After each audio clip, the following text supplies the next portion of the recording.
talagang dumadagundong na tugon ng ating Ombudsman Samuel Martires doon sa mga sintong congressman dyan sa House of Representatives. Dito sa bahagi ng video natin na to, heto na, mag-commentary ako kayo doon sa mga punto de vista nitong si Ombudsman Samuel Martires. Tama naman yung mga sinabi niya doon. Kung ayaw nyo pala silang mag-imbestiga, bakit nyo sila pinarnish na kopya doon sa naging hearing nyo dyan sa House of Representatives? Ganun ka simple. Ngayon, kung ayaw nyo mag-imbestiga, hindi kayo nagbigay ng kopya. Simple talaga yung mga to. Eto mga kababayan, dito tayo kay Boying Remulla. The stakes in the search for the country's next ombudsman just got higher. Great Justice Secretary Jesus Crispin Remulla reportedly throwing his hat in the race political or not. Yan na nga ba sinasabi natin? Kung sakali ho ba, paboro kayong maging ombudsman itong si Bonjing. Ay, Boying, sorry, magalit yan. Itong si Boying Remulla, sang-ayon ho ba kayo na maging ombudsman? I-comment nyo ho sa baba sa bagay. Wala naman ho silang pakialam sa loobin ng sambayanan. Pero at least, makakapaglatagan tayo dito ng punto de vista. Kaugnay dyan sa issue na yan. Kung tayo tatanungin, dapat ilagay dyan yung former Associate Justice. Yung nagtrabaho sa Korte Suprema.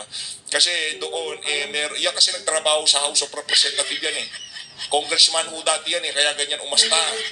Diba? Yung galawan niya, galawan ng mga aso ni Tamba. Ngayon, kung sakali, mas mainam, pwede ang si Adolfo Ascuna. Pwede yang, basta yung mga nagtrabaho, yung merong konsyensya ba? Yung hindi basta-basta nabibili ng pera. Sa bagay, hindi naman yun ang gustong mangyari na tumbang na administration na to. Lahat ng ahensya, kung maaaring makontrol nila, kukontrolin nila. Kaya na yan. Para sa akin, mataas ang tsansa na itong si Boying Remulla ang makakuha dyan sa pwesto na yan. Again, hindi naman porket siya na siya na yung ombudsman, medyo kakabahan na tayo kung sakaling magtuloy-tuloy ang investigasyon dito kay Pipi Sara dyan sa ombudsman. Ito, nagtaho tayo kay Atty. Trix. Naku, maraming nakamiss dito kay Atty. Trix si Cruz Angeles. Pagtaho tayo dito kay Atty. Trix ba tayo? O dito kay sasagan ng mamamayan. Kaya Atty. Trix na muna tayo. Atty. Trix, yay! So, okay. Lumalabas na that si Secretary Boying Remulla ng Department of Justice. Parang gusto ko mabasa yung na yan. Salamat PRRD. Siya kaya makakabili ng kopya. Gusto ko mabasa. No joke, gusto ko mabasa. Hindi ko pa nabasa yun Nai-intriga ko tayo kung anong laman ng siguro mga accomplishment Tatay Digong. Kasi nabasa natin yung foreign policy. Isa daw sa mga nagsulat doon, itong si Ma'am Sas Rugando. Kaya lalo tayong ma-intriga. Saan mo makakakuha ng kopya? Kanino mo pwedeng bumili?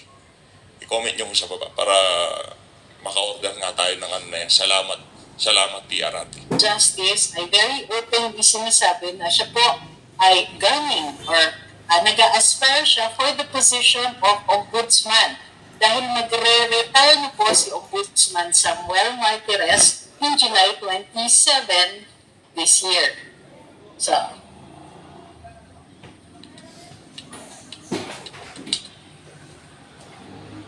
So, yun.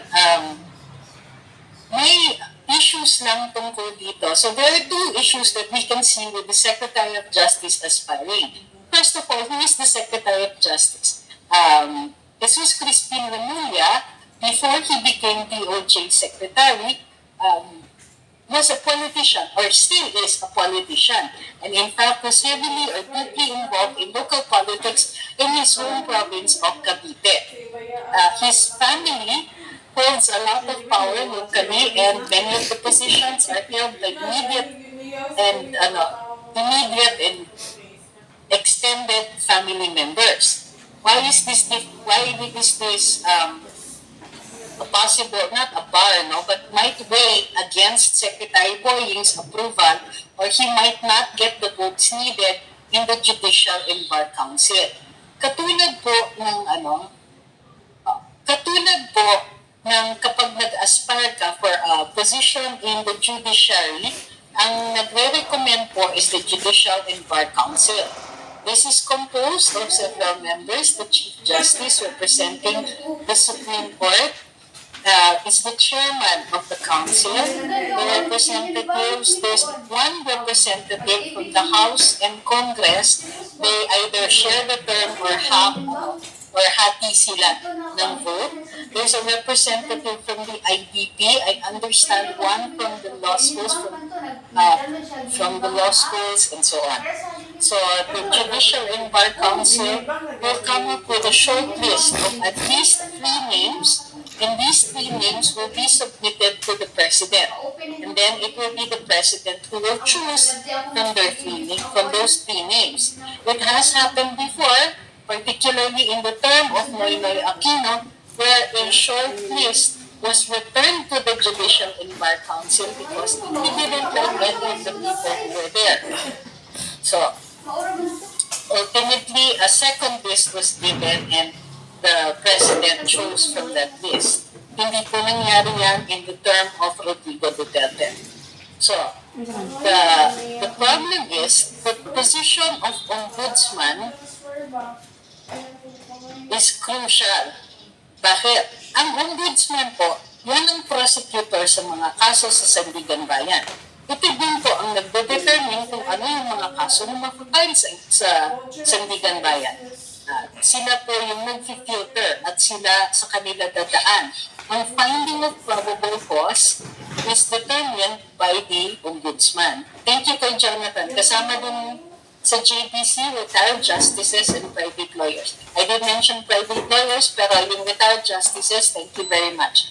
Did I forget anyone pa? Sabi ni Ian, the Ombudsman is a constitutionally protected official with a fixed non-renewable 7-year term and can only be removed through impeachment. Pwede rin to serve an unexpired portion of the 7-year term. I understand that Ombudsman Martires did that because he was, ano nangyari? Nag-retire ba? Ay, 7 years yung term niya. Okay? Now, why is it difficult? Is it going to be difficult for Secretary Boying to get the necessary votes? That's assuming, that there are no outside pressures. There are no pressures. Other than who is going to be the best person to occupy the position? Si Sec Boying ay politiko. Ano ang trabaho ng politiko? Hindi not trabaho, but in the nature of their work, they compromise. They negotiate. Yan po